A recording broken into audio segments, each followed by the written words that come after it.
Hello students, good morning all of you. आज पिथौरागढ़ का दूसरा वीडियो हमारा। पिथौरागढ़ का आपने पहले वीडियो नहीं देखा तो देखिए जरूर, सिंसियरली रिक्वेस्ट है, उसके बाद ये वीडियो समझ में आएगा। क्योंकि पिथौरागढ़ का दूसरी क्लास है आज हमारी। पिथौरागढ़ की आपकी हमारे साथ पहली क्लास हो चुकी है, आज हमारी पिथौरागढ़ की दूसरी क्लास है आपके साथ।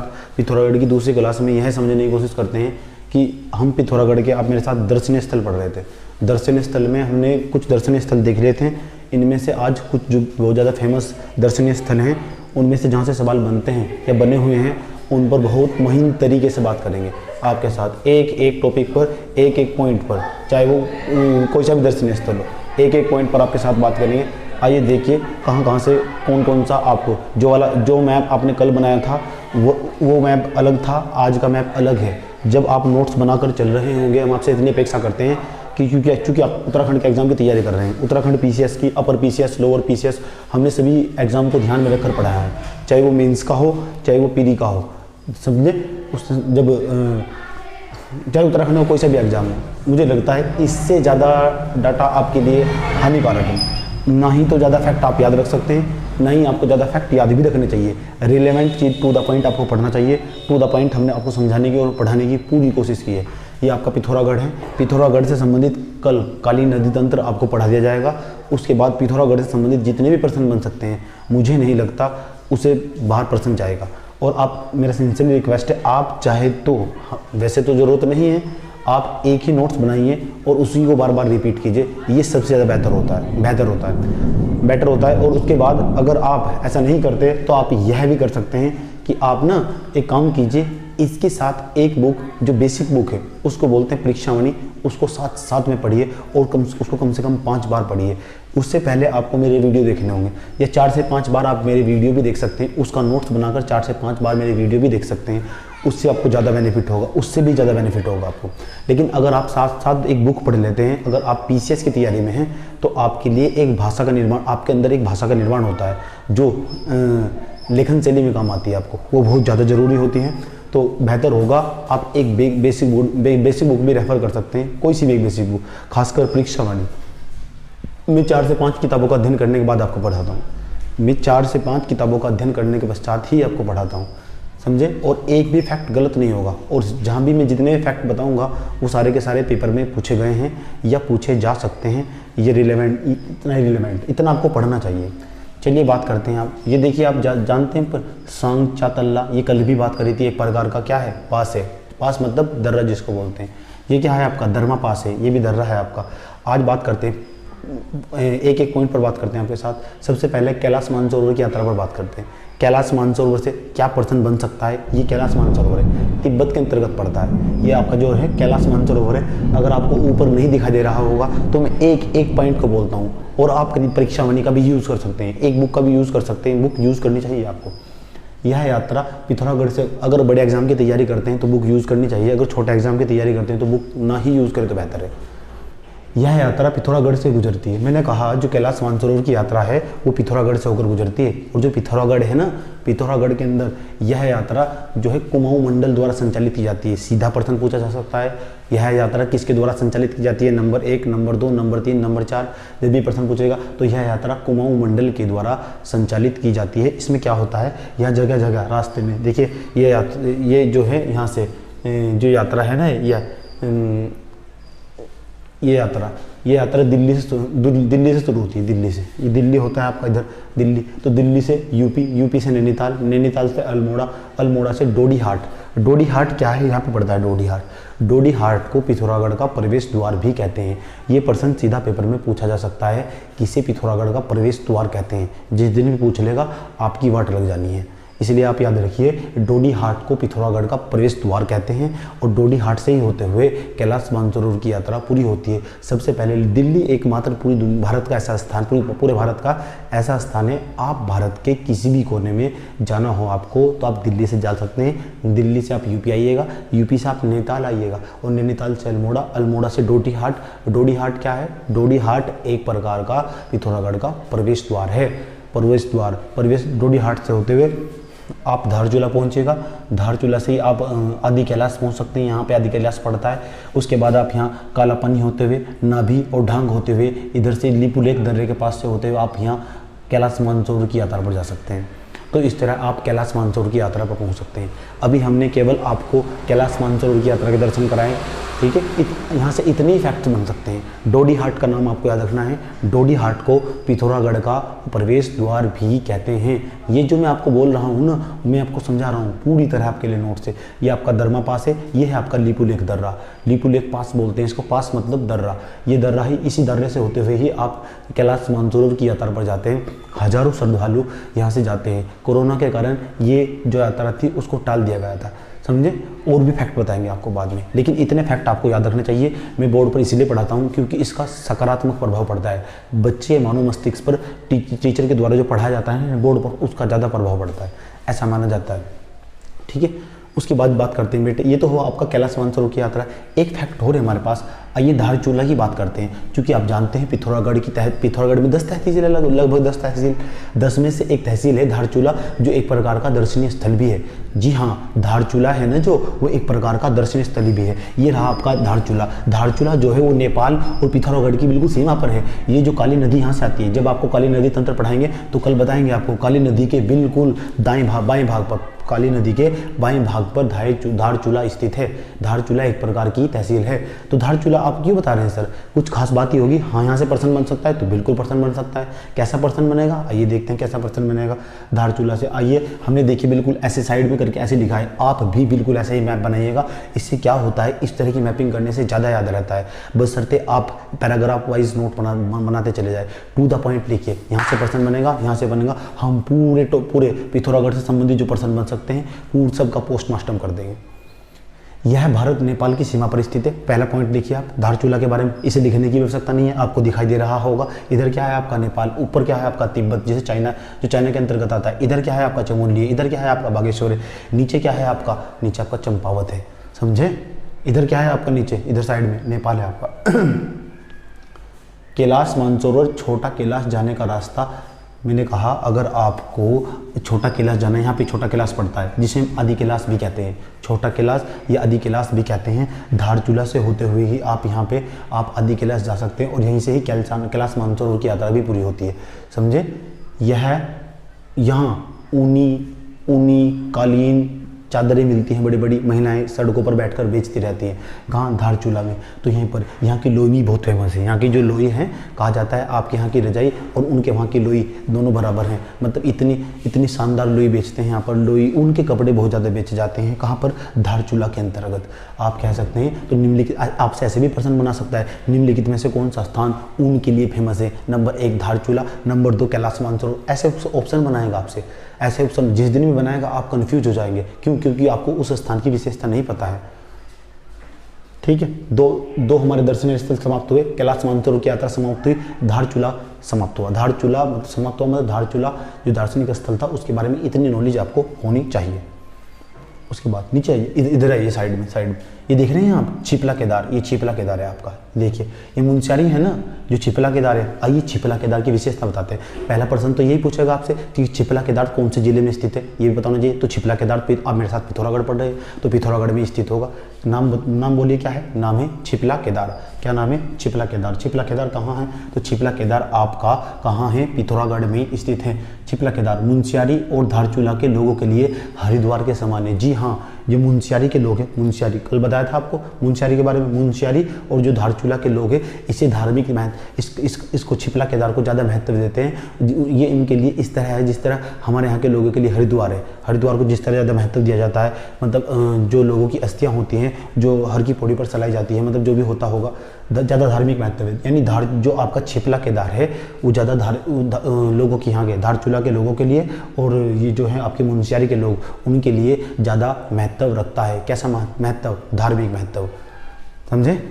उसके बाद केदार की पूजा करने के लिए यहाँ के लोग जात के रूप में छिपला केदार की यात्रा करते हैं। जात लेके जाते होंगे आपके यहाँ, एक भगवान है, मुझे तो मालूम नहीं है, जात लेके जाते हैं इस तरह, मतलब पैदल यात्रा करते हैं छिपला केदार की। मुंशियारी के लोग और धारचूला के लोग छिपला केदार की पैदल यात्रा करते हैं, समझे। तो एक प्रकार का धार्मिक महत्व रखता है। यहाँ से प्रश्न क्या बन सकता है? यही प्रश्न बनेगा कि छिपला केदार कहाँ स्थित है। छिपला केदार जो है ये एक प्रकार का धार्मिक महत्व रखता है धारचूला और मुंशियारी के लोगों के लिए, समझे। आगे चलिए, पिथौरागढ़ की आपको पूरी समझ करा देंगे हम। ये देखिए बिल्कुल मैप में ऐसे ही लिखिएगा। आप आगे देखिए साइड में, इधर देखिए हमने ये लिखा है तालेश्वर, ये लिखा है कटी।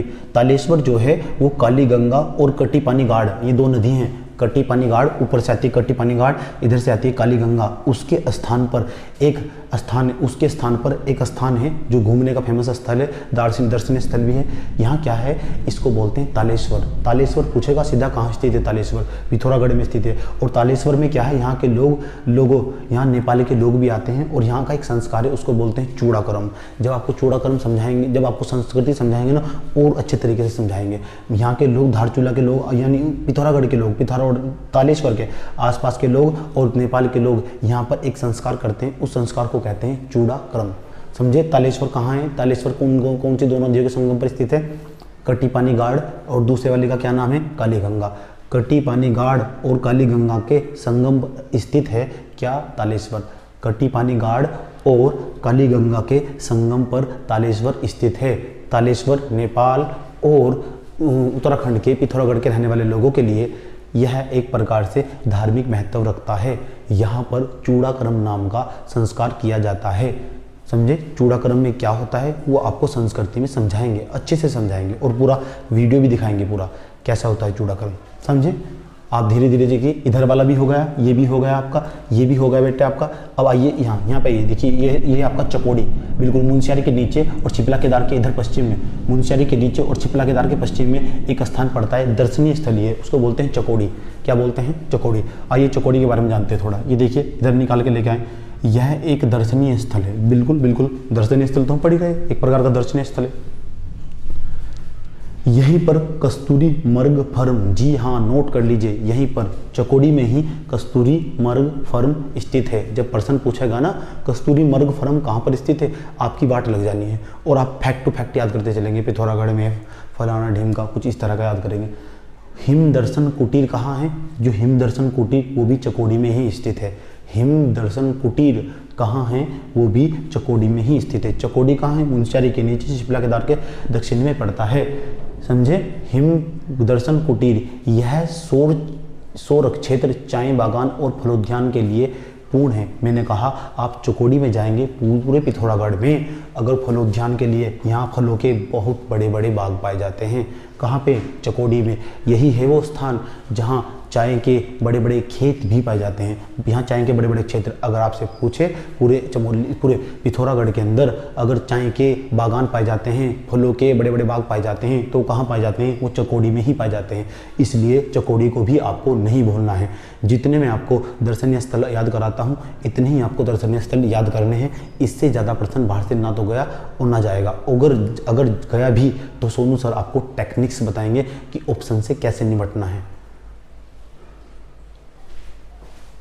ठीक है, आगे चलिए। उसके बाद ये देखिए आपका रामेश्वर। मित्र ये देखिए रामेश्वर रहा आपका, इधर देखिए। आइए रामेश्वर की कुछ बात करते हैं। जो रामेश्वर देखते हैं ना, ये रामेश्वर पिथौरागढ़ से लगभग 35 किलोमीटर की दूरी पर स्थित है। कितने, 35 किलोमीटर की, वो भी उत्तर में स्थित है। ये आपका पिथौरागढ़ रहा, ये आपका क्या रहा, रामेश्वर। ये रामेश्वर कितनी दूरी पर है, 35 किलोमीटर दूर। सर आप हमको क्यों बता रहे हैं, ये तो फैक्ट किसी काम का नहीं, लेकिन नहीं है, लेकिन आपकी समझ बढ़ाएगा। क्यों, क्योंकि आपके लिए लोकेशन तैयार करेगा। जिस दिन भी आपसे पूछ लेगा ना रामेश्वर कहाँ है, एक पिथौरागढ़ का मैप बनाएगा, इसमें ABCD और लिख देगा, निम्नलिखित में से कौन से ऑप्शन पर रामेश्वर स्थित है। फिर आपकी वाट लग जानी है। समझे।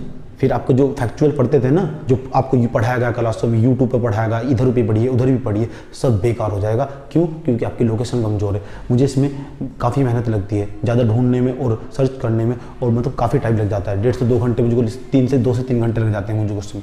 ठीक है, इसी लिए मैं मेहनत करके आता हूँ उसमें। मैंने कहा मैं 4 से 5 किताबों का यूज़ करता हूँ जब जाके आपके सामने फैक्ट लिख कर लेकर आता हूँ, ताकि एक भी फैक्ट गलत ना हो। समझ में आया। चलिए उसके बाद 35 किलोमीटर दूर कहाँ, उत्तर में स्थित है, किसके, पिथौरागढ़ के। उसके बाद हमने कहा जो रामेश्वरम है ना, रामेश्वरम नहीं रामेश्वर है, एक प्रकार का मंदिर है। और जो रामेश्वर है इसमें क्या है, हर साल यहाँ पे मेला लगता है मकर संक्रांति के टाइम। आप बताइए मुझे मकर संक्रांति कब मनाई जाती है, समझे। मकर संक्रांति के टाइम रामेश्वर में मेला लगता है और रामेश्वर में ही सूरज कुंड स्थित है। ये प्रश्न पूछेगा कि सूरज कुंड कहाँ स्थित है, कुंड तो पूछता है पेपर में, तो आपसे पूछेगा कि सूरज कुंड कहाँ स्थित है। और जब भी पूछेगा कि सूरज कुंड कहाँ है तो आपकी बात लग जानी है, ठीक है, आप तड़प जाएंगे। उसके बाद एक और सबसे बड़ा पॉइंट कि जो रामेश्वर है वो कौन सी नदी के संगम पर बसा है, ये बहुत बड़ा सवाल है। अभी हमने आपको यहाँ की नदियाँ नहीं पढ़ाई, अभी नहीं पढ़ाई ना, तो कल वाले वीडियो में हम आपको यहाँ की नदियाँ पढ़ाएंगे। हमने कहा जो रामेश्वर है, रामेश्वर कौन सी नदियों के संगम पर स्थित है, तो याद कर लीजिए जब आपको नदी पढ़ाएंगे तो सरयू और पूर्वी गंगा के संगम पर स्थित है। सरयू और पूर्वी गंगा के संगम पर स्थित है। कौन सी नदी, सरयू नदी, सरयू नदी और पूर्वी गंगा के संगम पर यह स्थित है। उसके बाद आगे चलिए। नेक्स्ट देखिए, इसके पास बिल्कुल ये पड़ता है आपका थल केदार। आइए थल केदार की विशेषता जानते हैं। ये आपकी थल केदार की विशेषताएं लिखी हुई हैं।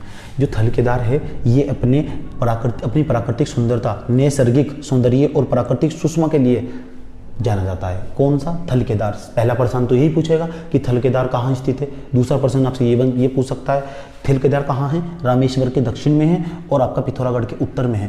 बिल्कुल ये क्या है, थल केदार। इसी के पास पड़ता है एक बेरीनाग। क्या पड़ता है, बेरीनाग, समझे। यहाँ भी चाय के बागान पाए जाते हैं बेरीनाग में भी। तो आप याद रखिए जो थल केदार है, थल केदार में प्राकृतिक सौंदर्य के लिए फेमस है। शिवरात्रि को यहाँ पर विशाल मेले का आयोजन होता है। कहाँ पे, थल केदार में। और बताइए सर, और बताइए, इन्हें केदार जू के नाम से जाना जाता है। यही इंपॉर्टेंट प्रश्न है कि निम्नलिखित में से वह कौन सा स्थान है जिसे केदार जू के नाम से जाना जाता है। नंबर 1 आसपास के ऑप्शन देगा, नंबर 1 चकोड़ी, नंबर 2 छिपला केदार, नंबर 2 थल केदार, नंबर 4 रामेश्वर। आंसर होगा थल केदार। जब भी प्रश्न पूछेगा आपकी वाट लग जानी है। हम नहीं चाहते आपका प्रश्न बाहर जाए, इसलिए हम आपके लिए मेहनत करते हैं और रात दिन करके आपके लिए डाटा निकाल के लेके आते हैं और बेहतर से बेहतर प्रदर्शन करते हैं, समझे। आज नहीं तो कल आपको मेरे वीडियो की ज़रूरत पड़ने वाली है। मैं आपसे सिंसियरली रिक्वेस्ट है मेरा आपसे, ध्यानपूर्वक देखिए और नोट्स बनाते चले जाइए। आगे देखिए, मैंने कहा ये क्या है आपका, ये है आपका थल केदार। ये थल केदार आपका, ये थल केदार क्या है, यहाँ पे शिवरात्रि को मेला लगता है। इसको ही हम केदार जू के नाम से जानते हैं। केदार जू, जू माने क्या होता है, चिड़ियाघर, समझे। इसको ही केदार जू के नाम से जानते हैं। ये देखिए बेरीनाग, क्या नाम है, बेरीनाग। पहला तो प्रश्न नहीं पूछेगा बेरीनाग कहाँ है। बेरीनाग यह स्थल चाय के बागान के लिए प्रसिद्ध है। यहाँ से हिम की श्रृंखलाओं के दर्शन किए जाते हैं। जी हाँ, जो बेरीनाग है ये चाय के बागान के लिए प्रसिद्ध है। बेरीनाग भी हुआ और ये आपका एक चकोड़ी भी, ये भी चाय के बागान के लिए प्रसिद्ध है। दो प्रश्न बना सकता है। चकोड़ी हुआ आपका, ये कौन सा था आपका, ये बताया बेरीनाग आपका, दोनों चाय के बागानों के लिए प्रसिद्ध है। उसके बाद हम ऐसे भी कह सकते हैं कि आप ना बेरीनाग में जाएंगे तो यहाँ से आपको हिमालय की बड़ी बड़ी श्रृंखलाएं दिखाई देगी। हिमालय की जहाँ हिमपात होता रहता है, बर्फ़ की वर्षा होती रहती है, पूरे साल भर बर्फ़ से ढकी रहने वाली चादरें, उनकी श्रृंखलाएं हिमालय की दिखाई देगी। कहाँ से, बेरीनाग से। यह ऐसा स्थान है, यहाँ पे जाते हैं लोग, सेल्फी खींचते हैं और निकल जाते हैं, समझे। चलिए ये भी प्रश्न है, ये भी प्रश्न हो गया। आपसे प्रश्न पूछेगा गरुड़ जलप्रपात कहाँ है। जी हाँ, यहीं पर है। यहाँ से 4 किलोमीटर, बेरीनाग से 4 किलोमीटर की दूरी पर ही गरुड़ जलप्रपात पड़ता है। जलप्रपात मतलब एक प्रकार का झरना। गरुड़ जलप्रपात पड़ता है कितने किलोमीटर की दूरी पर, 4 किलोमीटर की दूरी पर गरुड़ जलप्रपात पड़ता है। आगे चलिए, ये भी खत्म हुआ, ये भी समाप्त हो गया, ये भी समाप्त होगा। नीचे जाइए मित्र, नीचे जाइए। नीचे पड़ता है देवल समेत मंदिर, सबसे नीचे है देवल समेत मंदिर। पिथौरागढ़ के ही बिल्कुल पास पड़ता है देवल समेत मंदिर। हेडिंग बना लीजिएगा आपके में, देवल समेत मंदिर। आपको नहीं दिखाई दे रहा होगा तो लिखिए, पिथौरागढ़ के आसपास के 22 गाँव के लोग हर वर्ष चैत्र माह में दल बदल समेत बाबा का ढोला निकालकर विशेष पूजा करते हैं। जी हाँ, यही है वो स्थान। क्या नाम है, देवल समेत मंदिर। पिथौरागढ़ के पास पड़ता है। आसपास के 22 गांव के लोग देवल समेत मंदिर, हेडिंग बना लीजिए, पिथौरागढ़ के पास पड़ता है, नाम है देवल समेत मंदिर। यहाँ के जो लोग हैं पिथौरागढ़ के आसपास के 22 गाँव को लोग इकट्ठा हो जाएंगे। वे क्या करेंगे, यहाँ पर एक यात्रा निकालेंगे, वो भी चैत्र माह में। कौन से माह में, चैत्र माह में। मुझे नहीं पता, शायद जनवरी का महीना होगा चैत्र माह में दल बल समेत बाबा का ढोला निकालकर विशेष पूजा करते हैं। बाबा का ढोला, बाबा का डोला निकालकर विशेष पूजा करते हैं देवल समेत मंदिर में, समझे, आसपास के 22 लोग मिलकर। अगला प्रश्न पूछ सकता है बाबा का डोला कहाँ है? पिथौरागढ़ में है। पिथौरागढ़ में कहाँ पे? देवल समेत मंदिर में, पिथौरागढ़ के बिल्कुल पास पड़ता है। उसके बाद आसपास के कितने लोग इकट्ठा होते हैं? गाँव के 22 गाँव के लोग इकट्ठा हो जाते हैं, समझे। उसके बाद बाबा का डोला निकालकर क्या करते हैं? पूजा करते हैं देवल समेत मंदिर में। उसके बाद जो है आपका इस पूजा जो इस प्रकार का जो पर्व मनाया जाता है इसको बोलते हैं चेतोल। क्या बोलते हैं? चेतोल,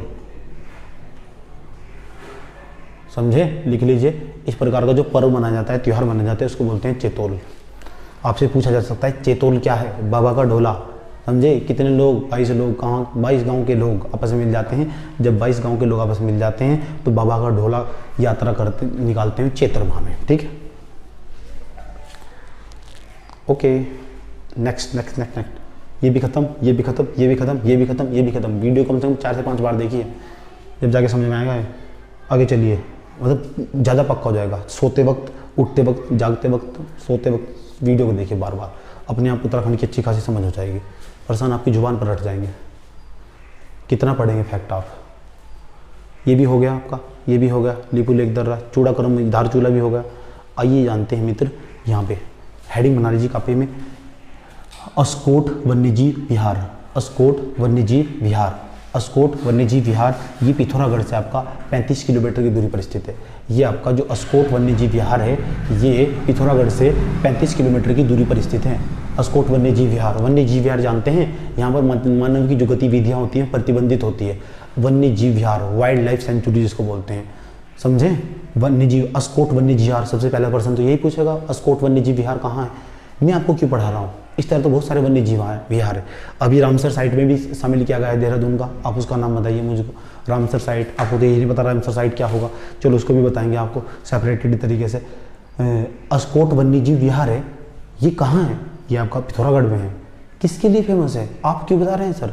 इसलिए बता रहे हैं कि अस्कोट वन्यजीव विहार में ही सबसे ज़्यादा कस्तूरी मृग पाए जाते हैं। तो सर हमको क्या लेना है? हमको ये लेना है क्योंकि जो कस्तूरी मृग है वो उत्तराखंड का राज्य पशु है, IUCN की लिस्ट में है वो। IUCN आप जानते नहीं होंगे, बाद बताएंगे आपको, समझे। तो हमने कहा अस्कोट वन्यजीव विहार है, जो है वो कस्तूरी मृग है। यहाँ पर अस्कोट वन्यजीव विहार में सबसे अधिक कस्तूरी मृग पाए जाते हैं। कस्तूरी मृग, रंग बिरंगे कस्तूरी मृग आपको यहाँ पर दिखाई देंगे। जैसे आप यहाँ पे जाएंगे अस्कोट वन्यजीव विहार में, ये आपका थोड़ा सा इसका कुछ हिस्सा इसमें भी चला जाता है, नेपाल में भी चला जाता है अस्कोट वन्यजीव विहार का। अस्कोट जो वन्यजीव विहार है बिल्कुल इसके पिथौरागढ़ के बिल्कुल पिथौरागढ़ से 35 किलोमीटर दूर ये पश्चिम में इसमें पड़ता है, पूर्व में नेपाल के पश्चिम में पड़ता है, ठीक, समझे। आगे चलिए, नीचे देखिए, नीचे सबसे नीचे एक मंदिर है, नाम है पाताल भुवनेश्वर मंदिर। पाताल भुवनेश्वर मंदिर के बारे में भी आज आपको जान लेना है। नाम है पाताल भुवनेश्वर मंदिर, यही सबसे फेमस स्थल है, बहुत ज़्यादा विशेषताएं हैं इसकी। आइए पाताल भुवनेश्वर मंदिर के बारे में जानते हैं। यह गंगोली हाट के पास एक गुफा के भीतर स्थित है। जो पाताल भुवनेश्वर मंदिर है ना, ये एक प्रकार का गुफा मंदिर है। गुफा मंदिर मतलब जो गंगोली हाट पड़ता है, जो कल पढ़ाया था आपको, गंगोली हाट के पास एक गुफा के भीतर स्थित है। और इस मंदिर में पता है क्या है? इस मंदिर के अंदर आपको सूर्य की, विष्णु की और उमा महेश्वर की मूर्ति दिखाई देगी आपको इसके अंदर। सूर्य की, विष्णु की, उमा महेश्वर की। कैसा मंदिर है? पाताल भुवनेश्वर मंदिर एक प्रकार का गुफा मंदिर है, समझे। और महिषासुरमर्दिनी आदि की प्राचीन मूर्तियां है। महिषासुरमर्दिनी की भी मूर्तियां है। देवियाँ हैं एक प्रकार की यहाँ की, समझे। सूर्य की मूर्ति है, सूर्य की, विष्णु की, उमा की, महेश्वर की, महिषासुरमर्दिनी आदि की कई प्राचीन मूर्तियां हैं। इस मंदिर में 4 युगों के प्रतीक के रूप में 4 शिलाएं, चार शिलाएं हम लेते हैं। शिलाएं मतलब पत्थर को बोलते हैं। 4 प्रकार की शिलाएं हैं और 4 युग को प्रदर्शित करते हैं। कलयुग, सतयुग, इस तरह के पहले भी जो युग आए होंगे, इस तरह कितनी शिलाएं हैं? 4 शिलाएं। मंदिर का नाम क्या है? पाताल भुवनेश्वर मंदिर, समझे। किस किस की मूर्तियां हैं? सूर्य, विष्णु, उमा महेश्वर, महिषासुरमर्दिनी आदि की प्राचीन मूर्तियां यहाँ पर हैं। इस गुफा में कई द्वार है। जी हाँ, अब सुनिए इसके पाताल भुवनेश्वर मंदिर की विशेषताएं। जो ये पाताल भुवनेश्वर मंदिर है, जो पिथौरागढ़ के नीचे स्थित है, पिथौरागढ़ के बिल्कुल नीचे आप जब पाताल भुवनेश्वर मंदिर की विशेषता है, इस मंदिर में कई द्वार हैं। कुछ द्वार तो बहुत ज़्यादा फेमस हैं इसके। नरसिंह द्वार, शेषनाग द्वार, रानी द्वार, धर्म द्वार, इस तरह के बहुत सारे द्वार है। पता है क्या है इस पाताल भुवनेश्वर मंदिर में? इन सभी देव द्वार के द्वारा, ये इतने सारे द्वार, इतने सारे गेट है इसके अंदर, इन सभी द्वार के द्वारा 33 करोड़ देवी देवता निवास करते हैं। कितने देवता? 33 करोड़ देवी देवता निवास करते हैं। मोक्ष द्वार मुख्य है, इसमें से नरसिंह, शेषनाग और रानी धर्म, ये मोक्ष द्वार मुख्य हैं। ऐसा माना जाता है 33 करोड़ देवी देवता इनमें से ही निवास करते हैं। यहाँ जमीन से 120 मीटर की गहराई में, जमीन से आप जो पाताल भुवनेश्वर मंदिर है, जमीन से 120 मीटर की गहराई में एक शिवलिंग पाया जाता है। वहाँ से ही पाताल गंगा नदी निकलती है। कौन सी नदी? पाताल गंगा नदी। सारी विशेषता आपको पाताल भुवनेश्वर मंदिर की याद रखनी है। किसी भी लाइन से पर्सन बन सकता है, निर्भर करता है पेपर की प्रकृति कैसी है और आप कौन सा एग्जाम दे रहे हैं। मेरा काम है आपको सब कुछ पढ़ाना, कुछ भी नहीं छोड़ना, समझे। ऊपर ऊपर से पढ़ाकर निकलना मेरी आदत नहीं है, मैं पूरा फुल डिटेल से पढ़ाता हूँ, समझे। उसके बाद जब पढ़ लेंगे, समझ लेंगे, उसके बाद 40% भी आपके दिमाग में बचेगा तो आपका पेपर आराम से निकल जाएगा। आगे देखिए, यहाँ पे नीचे जाइए, नीचे इसके पड़ता है बेटे, यहाँ इसके ऊपर जो आपका ये पाताल भुवनेश्वर अस्कोट वन्य जीव विहार है, यहाँ पे पड़ता है, बिल्कुल यहाँ पे रामेश्वर के बिल्कुल साइड में इधर पड़ता है। और ये अस्कोट वन्य जीव विहार है, इसके साइड में पड़ता है, यहाँ पे इसके पश्चिम में पड़ता है। अस्कोट वन्य जीव विहार के पश्चिम में पड़ता है, लगभग ऐसे बैठेगा 30 किलोमीटर की दूरी पर ये बैठेगा। तो आपको इसका नाम है जयंती मंदिर। जयंती मंदिर को हम ध्वज मंदिर कहते हैं, नोट कर लीजिए, जयंती मंदिर। अगर आप परीक्षा में नहीं पढ़ रहे हैं तो आपको साफ साफ दिखा देगा, जो भी मैं बोलकर समझा रहा हूँ। बस इतनी अच्छी मैपिंग नहीं होगी क्योंकि मैं तो उसमें मेहनत करके आया हूँ। जयंती मंदिर और ध्वज मंदिर, ये जयंती मंदिर स्थल है। क्या है? जो जयंती मंदिर, जो ध्वज जयंती मंदिर, ये आपका जयंती मंदिर है। यहाँ पे जयंती मंदिर जो है इसको हम ध्वज मंदिर भी कहते हैं। यहाँ पे जो मंदिर है, ये जो मंदिर है, मैं इस तरह मंदिर बनाता हूँ। जो जयंती मंदिर है ना, ये आपका ध्वज मंदिर भी है। ये टोटा नोला नामक स्थल पर है, टोटा नोला नामक स्थल। जब इस तरह का नाम पूछ लेगा ना पेपर में, आपकी बात लग जानी है, समझे। टोटा नोला नामक स्थान पर स्थित है। यहाँ पर अगर आप जाएंगे ना यहाँ पे, तो यहाँ आपको ये जो है जयंती मंदिर, ध्वज मंदिर जिसको नाम से जानते हैं, ये आपका शिव मंदिर है। लगभग 3 किलोमीटर की आपको यहाँ चढ़ाई करनी पड़ती है। 3 किलोमीटर की यात्रा करने के बाद आप जयंती मंदिर पर पहुँचते हैं। और 200 मीटर नीचे ना, यहाँ पे क्या है, 200 मीटर नीचे भगवान शिव का एक गुफा मंदिर है। लोग उसके दर्शन किया था कर जाते हैं कि 200 मीटर गहराई में नीचे जो जयंती मंदिर है, उसके नीचे भगवान शिव का मंदिर है और लोग यहाँ पे उसके दर्शन करने जाते हैं। हम आपको दर्शन स्थल पढ़ा रहे हैं।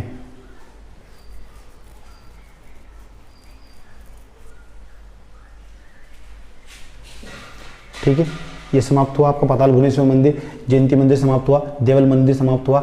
ये आपका थेल केदार के बारे में बताया हमने आपको, रामेश्वर के बारे में बताया हमने आपको, तालेश्वर के बारे में हमने आपको समझाया, ये हमने आपको समझाया, धारचूला के बारे में, कैलाश मानसरोवर की यात्रा समझाई आज, पाताल भुवनेश्वर मंदिर की विशेषताएं बताई आपको, ये बताया आज आपको छिपला केदार, ये आपका चेतोल बताया, नीचे बताया आपको चेतोल किसे कहते हैं, बाबा का डोला जिसको बोलते हैं।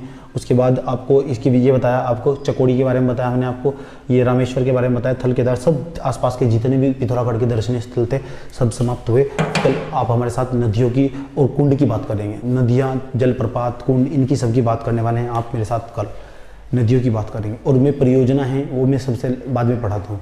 परियोजना कौन कौन से प्रोजेक्ट चल रहे हैं, कौन कौन सी नदी पर कौन कौन सी परियोजना है, वो मैं बाद में बताता हूँ, समझे। इसको संभाल कर रखिए, ये आपका धन है। ठीक है, इजाज़त दीजिए, मिलते हैं कल। वीडियो को कम से कम कितनी बार, 5 बार देखिए, जब जाकर आपके दिमाग में डाटा भर जाएगा। ठीक है, इजाज़त दीजिए, धन्यवाद, जय हिंद।